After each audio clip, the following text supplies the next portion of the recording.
तो hey guys, कैसे हो आप सब। आई होप आप सब अच्छे होंगे। तो आज की हमारी स्टोरी काफ़ी ज़्यादा इंटरेस्टिंग होने वाली है। तो चलिए बिना टाइम वेस्ट किए चलते हैं आज की स्टोरी पर। आपने बचपन से अब तक बहुत सारी किताबें पढ़ी होंगी, लेकिन आज जिस किताब के बारे में मैं आपको बताने जा रहा हूँ वह कोई साधारण किताब नहीं है, बल्कि बहुत ज़्यादा खतरनाक और रहस्यमयी है।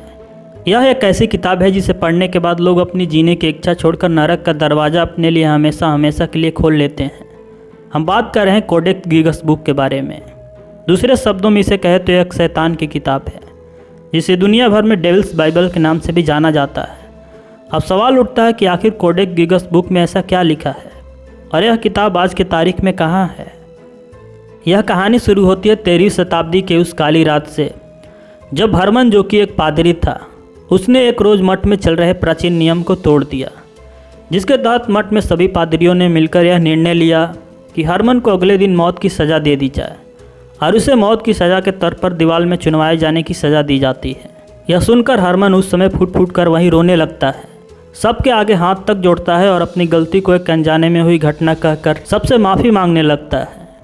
यह देखकर वहाँ के सभी पादरियों ने उसे दूसरा मौका भी दिया और कहा कि अपनी श्रद्धा ईश्वर के आगे सुनिश्चित करो। अगर ऐसा करने में तुम सफल हो जाते हो तो हम तुम्हारी गलती को एक अनजाने में हुई गलती समझकर भूल जाएंगे। तुम्हारे अंदर जितनी भी श्रद्धा ईश्वर के प्रति है उसे कागज़ पर लिखो, जिसे पढ़ने के बाद लोगों के बीच ईश्वर की आस्था और ईश्वर की कृपा बनी रहे। पर तुम्हें यह काम बस आज की रात को ख़त्म करना होगा, क्योंकि अगली सुबह तुम्हारी आखिरी सुबह होगी। यह सुनकर हरमन उस समय बहुत खुश हुआ, क्योंकि अब उसे जीने की एक राह कम से कम नज़र आने लगी थी। क्योंकि उसे यह भरोसा था कि वह एक रात में ईश्वर को समर्पित एक किताब लिख देगा। फिर उसने यह काम एक रात में करने की ठानी और उसने सभी पादरियों को यह आश्वासन दिलाया कि वह एक ऐसी किताब लिख देगा जिसे पढ़ने के बाद मानव की कल्पना ईश्वर के प्रति परिकल्पना से भी अलग हो जाएगी। फिर हरमन को तहखाने में बहुत सारे पन्नों और स्याही के साथ अकेले छोड़ दिया जाता है और सभी वहाँ से चले गए और सुबह होने का इंतज़ार करने लगे। अब इधर हरमन ईश्वर का ध्यान करके पन्नों पर लिखना शुरू कर दिया था। लिखते लिखते करीब रात के 12 बज चुके थे, मगर अभी भी हरमन बस 2 पन्ने ही लिख पाया था। अब उसे मौत के डर से कुछ समझ नहीं आ रहा था कि वह क्या करे। जब भी वह ईश्वर का ध्यान लगाता उसे मौत की आहट सुनाई देने लगती।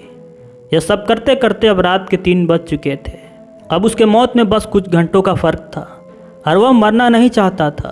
तब उसने अपनी विद्या का गलत इस्तेमाल करके शैतान का वाहन लगातार करने लगता है, जिसके उपरांत शैतान वहाँ प्रकट हो गया और उसने हरमन से उसे पुकारने का कारण पूछा। हरमन ने अपने साथ घटी सारी घटना को उस शैतान को बताया और उसने बताया कि वह एक ऐसी किताब लिखना चाहता है जो कि मानव सभ्यता से परे हो। हरमन की बातों को सुनकर उस रात शैतान भी ऐसी किताब लिखने के लिए राजी हो जाता है, मगर लिखने से पहले उसने अपनी कुछ शर्तें हरमन के आगे रखी। हरमन अपनी मौत के आने से इतना ज़्यादा डर चुका था कि वह बिना कुछ सोचे समझे ही शैतान की हर एक बात को मानता चला जाता है। खैर, अब धीरे धीरे रात से सुबह हो चुकी थी। सभी पादरी तहखाने की ओर आगे बढ़ने लगते हैं। तहखाने में पहुंचने के बाद पादरियों ने जो देखा वह आश्चर्यजनक था। हरमन तहखाने की ज़मीन पर बेहोशी की हालत में गिरा हुआ था और उसके सामने एक बहुत बड़ी किताब रखी हुई थी। वह किताब देखने में कोई सामान्य किताब नहीं लग रही थी। जब पादरी उस किताब के नज़दीक जाकर देखते हैं तो उस किताब के प्रथम पृष्ठ पर एक शैतान का चित्र था और सारी पृष्ठों पर काले जादू, शैतानों का देवता, शैतान शक्ति, शैतानों की पूजा कैसे की जाती है, इसके बारे में लिखा हुआ था। किताब के सारे पृष्ठ गधों की चमड़ी से बनाई गई थी। यहाँ तक किताब का कुल वजन करीब 85 किलोग्राम था और उसे उठाने के लिए 2 पादरियों की ज़रूरत पड़ी। यह देख वहाँ के पादरी काफ़ी ज़्यादा घबरा जाते हैं।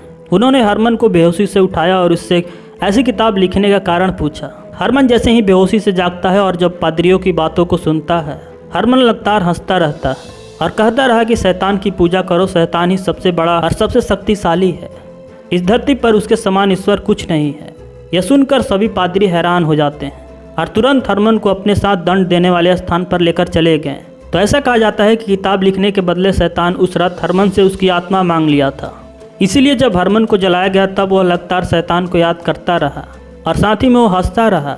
देखते देखते वह किताब मठ में रहने वालों के लिए विनाश का कारण बनी, क्योंकि कुछ ही समय बाद उस मठ पर क्रांतिकारियों द्वारा हमला कर दिया जाता है और उस हमले में सभी को मौत के घाट उतार दिया जाता है। एंड वह शैतानी किताब क्रांतिकारियों के हाथ लग जाती है और कहा जाता है कि वे लोग अपने साथ उसे लेकर चले जाते हैं। तो कहा जाता है कि वह किताब जिसके पास भी गई या फिर जिस भी राजा के पास गई, उसके पूरे साम्राज्य को ख़त्म कर दी। आज तक उस किताब को पूरी तरह से कोई नहीं पढ़ सका। और उसके बाद क्रांतिकारियों की भी मौत हवेली में आग लगने की वजह से जलकर हो जाती है। मगर यह शैतानी किताब उस आग में भी नहीं जली और यह सही सलामत बच जाती है। फिर देखते ही देखते सदियों गुजर गए। हजारों साल की लंबी यात्रा के बाद आज यह किताब स्वीडन के एक म्यूजियम में आज भी रखी हुई है। अभी इस किताब में कुल 310 पन्ने हैं, मगर पहले इस किताब में कुल 320 पन्ने हुआ करते थे। अब यहाँ पर इन 10 पन्नों में ऐसा क्या था और उसे किसने चुराया? इस किताब से उस पन्नों को क्यों अलग किया गया, आज भी इसका रहस्य बना हुआ है। तो माना जाता है कि यह किताब इतना ज़्यादा खतरनाक है कि अगर कोई इंसान इसे पूरा पढ़ ले तो वह शैतान की मदद से पूरे पृथ्वी का विनाश तक कर सकता है।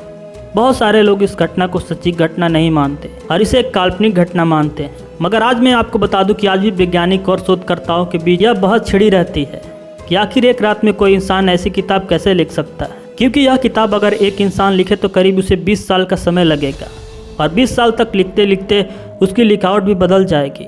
मगर पूरी किताब में कहीं भी किसी तरह की लिखावट में परिवर्तन नहीं पाया गया और ना ही स्याही को बदला गया था। यहाँ तक इस किताब में लिखे हुए हर एक शब्द एक समान है, या फिर यूँ कहें कि उनके साइज बिल्कुल एक जैसे हैं, जिसे देखकर बिल्कुल भी ऐसा नहीं लगता कि यह किसी इंसान के द्वारा लिखा गया हो, और वो भी एक रात में ही।